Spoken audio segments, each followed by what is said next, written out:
Good morning, YouTube. Welcome to the Reptile Barn. You might be wondering, why is Colin sitting on a dog bed on the floor? The truth is, I just had dinner and I ate too much, and this is as comfy as I can get.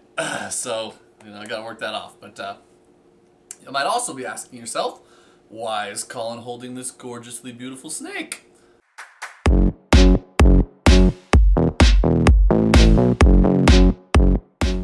Well, let's get into it.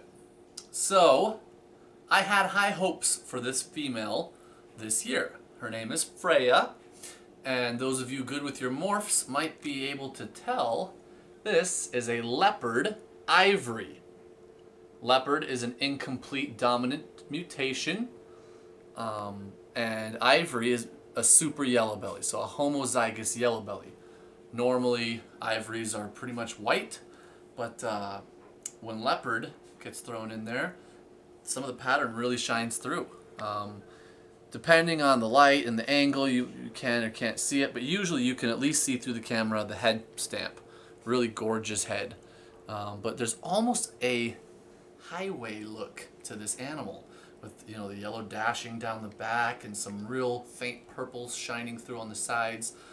So, the issue is that this girl hit about 1,200 grams and decided to fast a couple months ago. We had been so excited because conventional wisdom says start breeding your ball python females at 1,500 grams, right?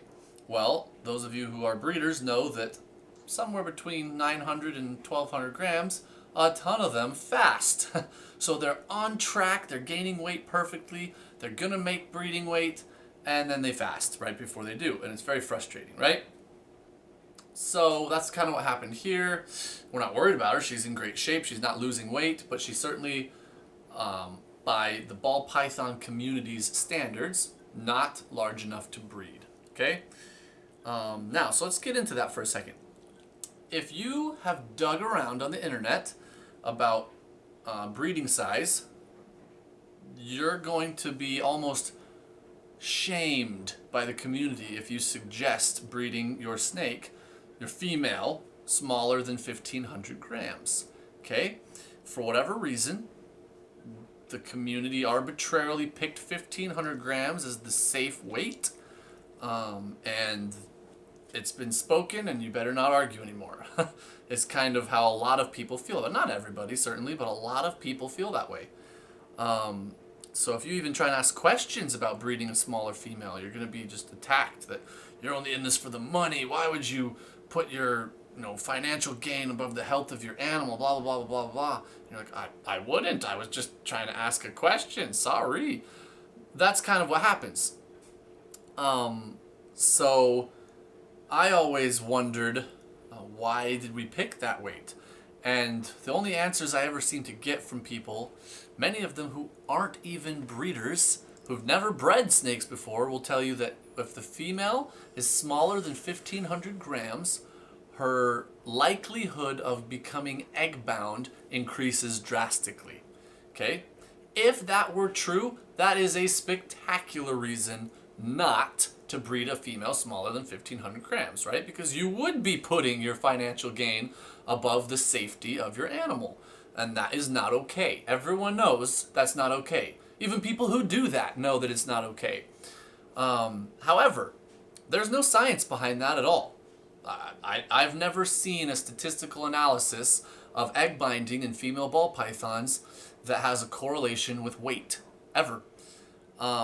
So, that all being said, I'm going to read something for you here. I did not write this. A breeder of ball pythons wrote this, and I'm just going to read it real quick. My view on breeding young females is different than the conventional wisdom. The fact is that males will breed females in the wild, regardless of their size, weight, age, etc. There is no harm in this. It doesn't hurt the female at all. Her body knows if the timing is right, and whether she can helpfully produce eggs. Thousands of years of self-preservation instinct is way more reliable than your or my opinion on the topic. When hobbyists argue how young you can breed a female, they lack the knowledge that a female will likely breed nearly every year of their life in the wild. Pythons are not like mammals, where an egg is released and fertilized internally and involuntarily. A ball python female's body has to actively develop follicles for up to months prior to ovulation. The body can reverse this process at any time prior to ovulation with no harm. We call that absorbing the follicles, right? Reabsorbing. If a female begins to absorb her follicles, there is nothing that I as a breeder can do to change that. In my experience of the few females who become egg-bound, almost none of them are first-time breeders. In my experience, egg binding is more likely to happen in a proven breeder. The one time I had a first-time breeder become egg-bound, she happened to be about 5 years old and 3,000 grams. When I breed a 1,200 gram female, starting in November, I know that if she wants to produce, she will kick in good feeding and will be 1,800 grams by the time she lays. If her instinct to produce doesn't kick in, then nothing will happen and no harm will be done. Another perspective, though, is that I really don't want to breed a female that is not likely to produce, either from lack of weight, age, or size, because it would be using a male on a low percentage chance of the female producing. However, a well-timed breeding can sometimes keep a female on feed and avoid her going into a long fast. The point of this would not be eggs, but just to give the female a bit of motivation. In short, ball pythons typically don't produce eggs against their own will and best interest, so relax and let nature do what it does best. That is a very interesting and non-conventional viewpoint that I think a lot of people right off the bat would just dismiss because it goes against the grain. However, this is signed Justin Kabilka, okay? And I know all of you involved in the ball python world know who that is. He's a very respected breeder. He is, I think, as respected as any breeder out there. That doesn't mean that he's always right, but he has a viewpoint that I find more scientifically based. Now, I'm not saying, oh yeah, that means we should all start breeding our 1,200 gram females. However, I have a female here that normally I wouldn't want to breed her yet because the male is young. He's in his first season. And like Justin Kabilka said, you don't want to use some of those precious locks from your male on a female that probably isn't going to lay eggs, right? You don't want to wear him out on a female that you have very little likelihood of getting eggs from. However, in this case, we feel that this is a special case. Why? Let me switch snakes here with my beautiful wife. So, this is Onyx. He's been shown on the vlog before. Very, very beautiful snake. He was sold to us as a GHI Enchi gravel. Okay? Again, those of you who know your morphs know that gravel and yellow belly together make a highway, which is gorgeous and we want to do. This male here is, I don't know, 550, maybe 600 grams, so it's on the small end, but he is eating. So as long as he keeps eating and not losing weight, we will put him on a light breeding schedule and he'll be fine, right? So, the issue here is we have never confirmed through breeding that he really is gravel as opposed to yellow belly. They're considered pretty much indistinguishable, right? We have one female only, Freya, who I just were showing to you, who we ought to be able to prove him out with. But currently, she's only 1,200 grams. So we're breeding this guy to a couple other females, but we will not be able to sell his offspring as gravel with a total certainty that that is the truth, unless Freya lays eggs and we get either ivories, in which case he's actually yellow belly, or highways, in which case we confirm that he is indeed gravel. Does that make sense? So we really are motivated to get eggs out of Freya, even if it's only a few. It's okay if we don't get a giant clutch out of her in her first year. So what we're hoping to do is put him in with her a few times and see if that will jumpstart her eating. That's another thing that Justin Kabilka was talking about and that lots of breeders have said. So if you have a female who's getting finicky, winter's hitting and you want to get some more meals in her, start breeding her. Throw a male in there. Not necessarily because she's going to get gravid immediately. She won't. but so that she will hopefully think, oh man, if I'm gonna be breeding and producing eggs, I gotta eat more. And she, her appetite kicks in and she puts on a bunch more weight. That's what you want. So we have decided to try that. And so this video is really about how we came to this decision and why.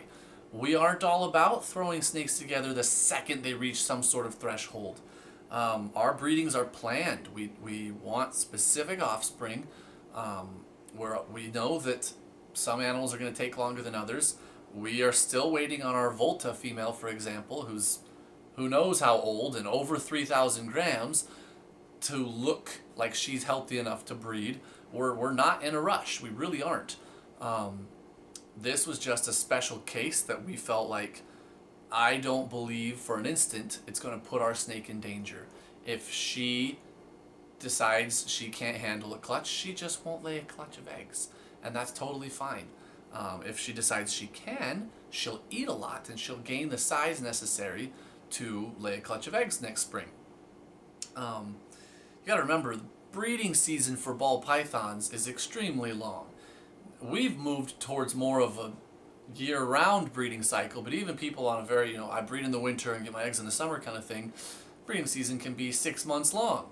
So she's got plenty of time to decide whether she wants to lay a clutch or not and eat a bunch of food and come back and beef up.